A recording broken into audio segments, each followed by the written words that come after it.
Guys,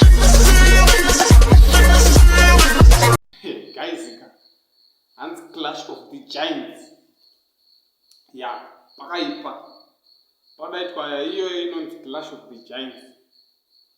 Chaitika ndechekuti pane mukomana wokureba JP, then mukomana mupfupi Wingy D. Vane show yavari kuita muHICC musi wa18 December ndo musi uri kuitwa show iyi. Saka show yakamira yakadai pamutero vanoda kuona online vanobhadhara 2 US, then vanoda kuenda kuHICC maVIP mutero wacho wakamira wakadai guys 50 US pamunhu. Saka post yacho ndiyo yamuri kudii, yamuri kuona paside apa guys. Pakaipa nauyo azoita kuti ndiuye nenyaya yaipanapa vanhu vari kunetsana kuti saka achatanga ndiani, ndiani achatanga kuimba, because vese vakadai varume ava saka nyani nhau iri kunetsa kuti hanzi achatanga ndiani pashow iyi, because pakaipa iclash guys. Varume vari tuwa anenge ari ma1, saka beno zvichafamba sei? Saka guys, ndoda kuti mugotaura maonero enyu kuti munoiona sei nyaya iyi yamira sei, ndiani akatanga. Munoona kuti hawi akatanga then ozopedzisira, because varune vese vanofanira kupedzisira, but kutanga futi ndiani otanga.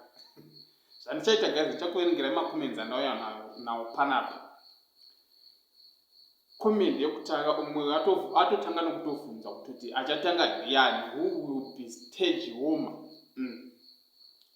Then imwe comment zvikanzi, we love your music here in Malawi, we even play it when doing witchcraft. Then imwe comment zvikanzi, then some people, instead of appreciating the greatness of these icons of Zim music, they still try and divide. Then umwe ndobva ataura kuti ndava kutohasela mari yacho, can't wait, I dropped school because of Wingy D, the big man music. Munoona picture yemunhu akatwara mabhegi 5 esimeni asele. Then imwe comment zvikanzi, too controversial giants, that's great. Yeah, panenge pakaipa guys. Imwe comment zvikanzi, and I'm making it clear to my heart, Jah Prayzah is the only thing that makes me feel proud of being a Zimbabwean.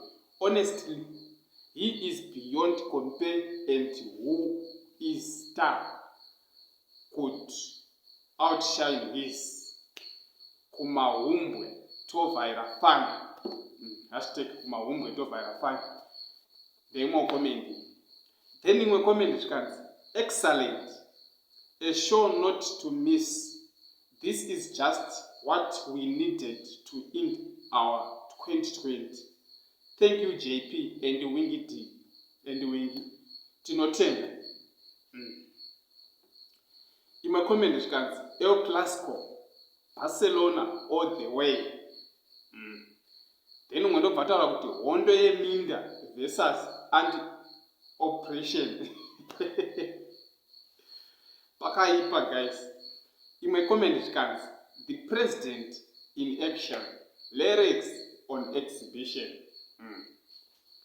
Then imwe comment zvikanzi, the only way to unite your fans and consequently unite Zim Bravo. Umwe ndobva ataura kuti, me and my bear, we support your music. Murikuona ka picture pakaipa. Then imwe comment zvikanzi, the van is too small guys. Kunjema album launch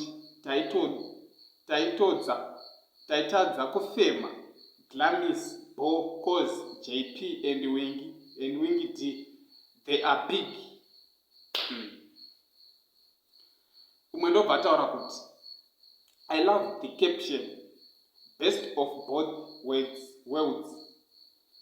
They are both the best in their different genres. Umwe ndobva taura kuti ndiye December watinoziva uyu, the December that we signed up for. Have a feeling it will be the best show ever. Then umwe ndobva taura kuti we love them here in China. We even skipped our yoga classes just to see their posts. Then we comment that I divorced my husband just to focus on your music. Jah praiser, we even play it at church.